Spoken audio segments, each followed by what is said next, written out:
is the live-action remake of Snow White, which, by the way, is still due for release by late March of 2025, as reshoots inevitably gear. Okay, everyone, welcome back. The Walt Disney Company has been in both double down and damage control mode for a number of projects. One of the larger ones, incidentally, is the live-action remake of Snow White, which is still scheduled for release in late March 2025, as reshoots unavoidably get ready for this December.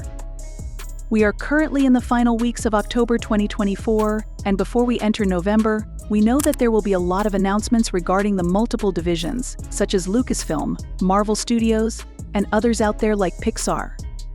One aspect of this is that, as we all know, Iger is currently under a lot of pressure and is not leaving a proper legacy for himself before he plans to step down by 2026.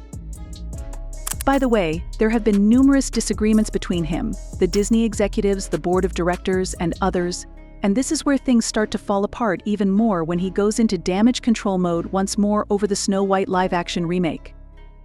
What's intriguing about this is that, as we already know, Bob Iger is a CEO who will never acknowledge failure or defeat. He will never truly take responsibility for the mistakes he made and the purposeful agendas he pushed into numerous projects, whether they are Star Wars, Marvel, or something else entirely.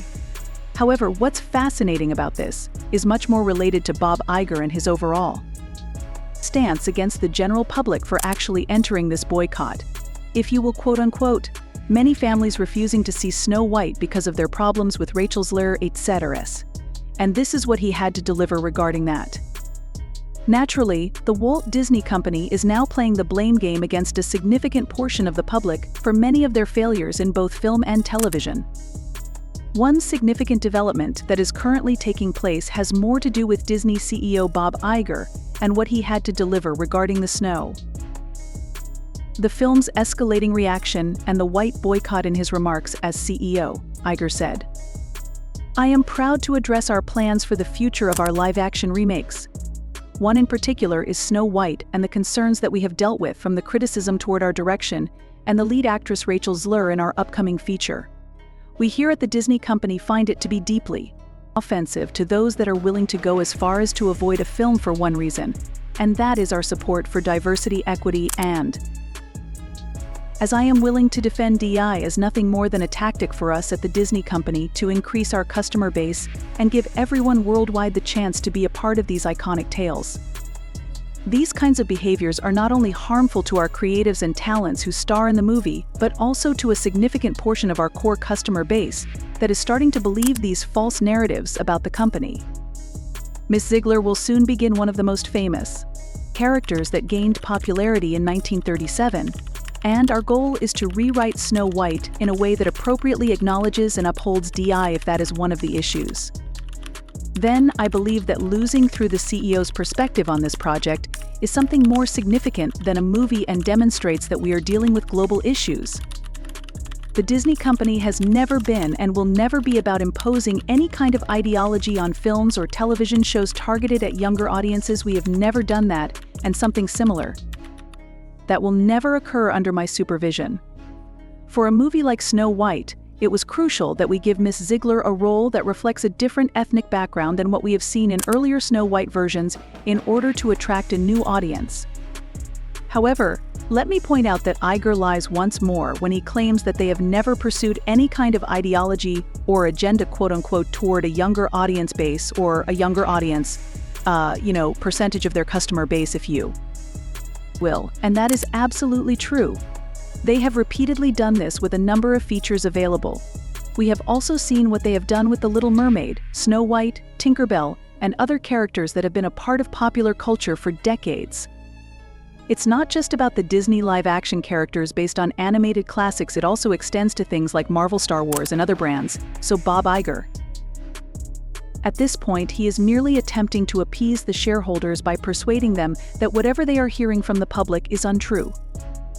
We heard the same exact nonsense from Kathleen Kennedy when the ACL was failing, who said, "Oh, the ACL is not about any kind of agenda, or it's all about toxic masculinity, creating a problem. The persistent problems are that they are constantly playing the blame game and pointing the finger at We know that Bob Iger has to double down in damage control mode because he knows that nothing is really able to hold P itself together at this point.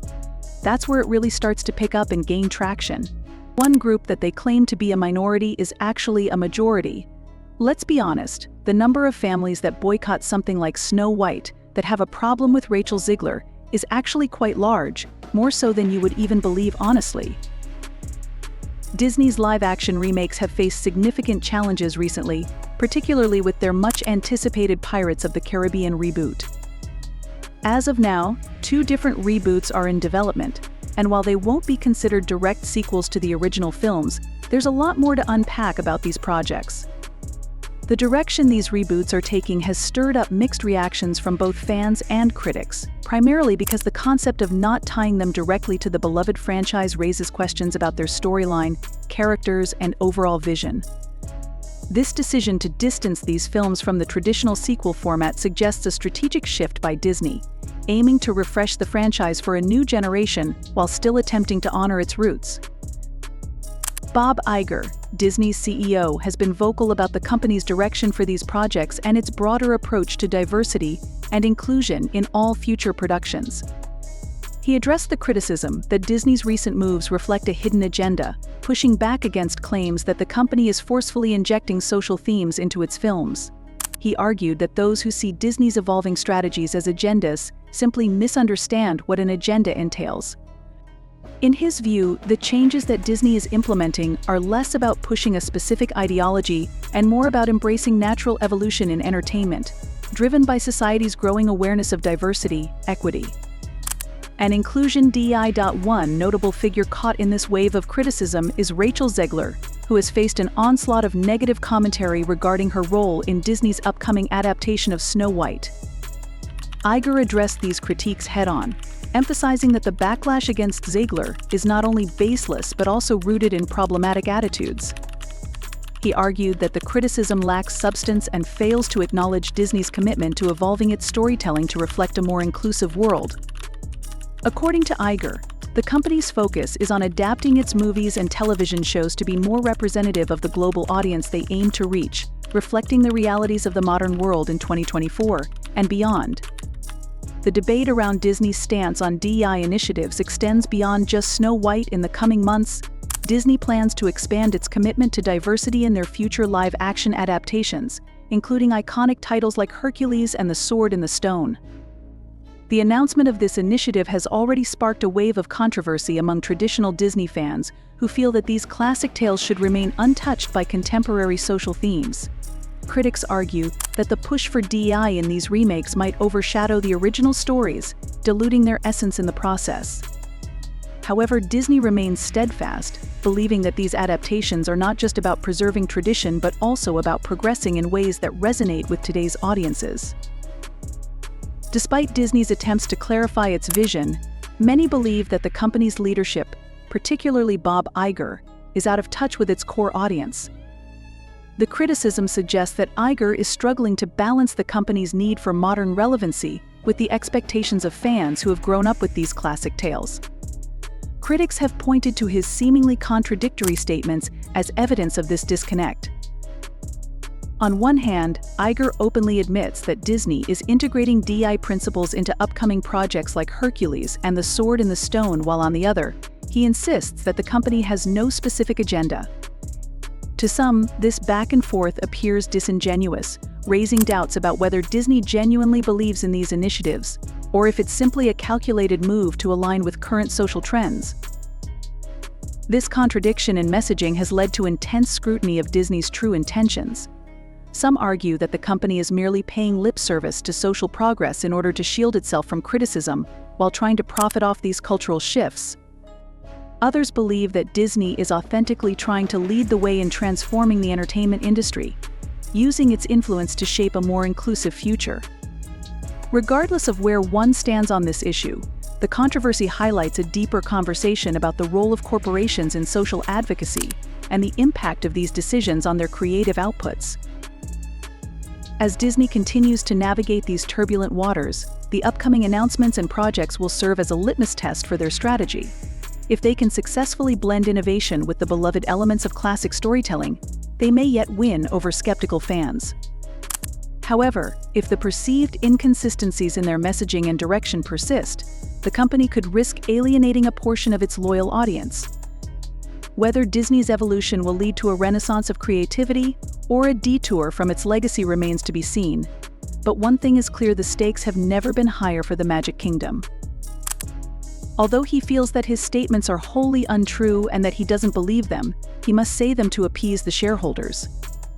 Look, he is fully aware of what he is doing and knows that this is an agenda, but he will never want to acknowledge it, because doing so would clearly cause shareholders to flee and realize that Disney isn't about entertainment instead. They're going to double down on things that will fail and lose money. Of course he will say things like this, and he will lie to the general. It's what you're going to see year after year, public to shareholders to customers, and I don't think that will change until he steps down and is essentially no longer the CEO of Disney. In general, I believe that you won't hear any more truths from him until a long time has passed, that he has retired as CEO, which could take several years, but I would like to hear what you all have to say about this. In the comments section below, and in order to help the channel, please give this video a thumbs up if you like today's material. I'll see you all later.